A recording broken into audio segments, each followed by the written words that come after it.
Today we're diving into a topic that might not be the most glamorous, but it's crucial to your blogging success: bookkeeping. Before you roll your eyes and click away, trust me, this is gold for your business that Clarissa Wilson kindly shared during the 2024 Blogger Breakthrough Summit. Let's go ahead and dive in.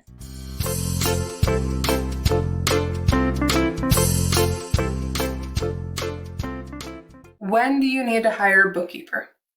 So there are three main times when you would need to hire a bookkeeper. One, when you start your business. Two, when you end up doing your bookkeeping yourself, and then it just gets to a point where you can't keep up with it because there's so much to do in your business, and bookkeeping just ends up taking a lot of time. So then you want to hire someone so that your bookkeeping is still done regularly. And then number three, when you really just don't want to do it. Because like I said, your bookkeeping needs to be done on a regular basis. And if it's not, then you don't know your numbers. You don't know the financial position of your business. When not to hire a bookkeeper. When you need your taxes prepared, and you only need your taxes prepared. I end up getting clients in January and in September because they need their bookkeeping done just to be able to file their taxes.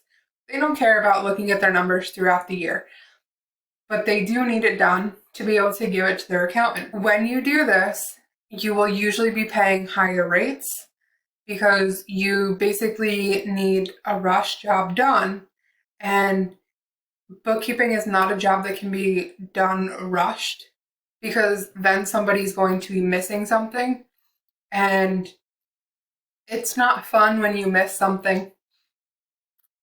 I can tell you this from the audit side too. Like, if you're missing something, it's not fun. You need to make sure that everything is correct the way that it should be. And when you wait and hire your bookkeeper when it's time for taxes, you're making them rush. So what questions should you be asking when you're hiring a bookkeeper? I honestly think this is one of the most important questions. What is your education and training with bookkeeping? And then, how long have you been doing bookkeeping? How did you get started with bookkeeping? What systems do you use? Because there are some where they're going to use a system that you aren't familiar with or that your business isn't using. So you want to make sure that you're using the same systems. How do you keep track of your client work? Basically, what is their CRM? What is your process for sending month-end reports? I know some that they send their month-end reports around the 15th to the 20th of the following month.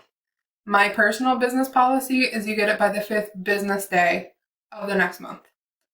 So usually the latest would be the 7th or the 8th of the month, depending on when holidays fall and that type of thing. Do you customize my reports and categories to what I would like them to be? You're going to find some bookkeepers that do not do this. And if we go back to the profit and loss statement, like I said, you want that to be so that you know what you're looking at when you read your financial statement. If it's not, then you're just going to be confused, and you're not going to be able to really use the financial statements to help your own business the right way. And then, what is your experience with a business like mine? This is another important question.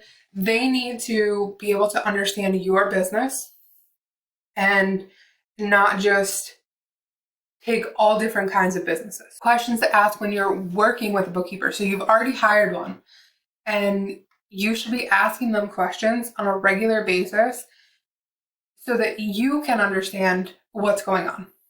So you always want to ask when you don't understand why something shows on your financial reports a certain way. You want to ask them to create the financial report so that you can understand it. This goes back to creating those specific categories so that you understand it and you can see where your money's going. You want to ask the bookkeeper if they see that you have multiple of the same transactions going through. This is something that I normally point out to my clients before they even ask me.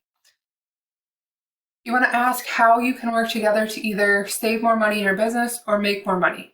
And again, this goes back to the bookkeeper that you hire. Some may not be able to answer these questions for helping you save more money or make more money in your business. They just might not have the education. They might not have the ability to be able to see this stuff.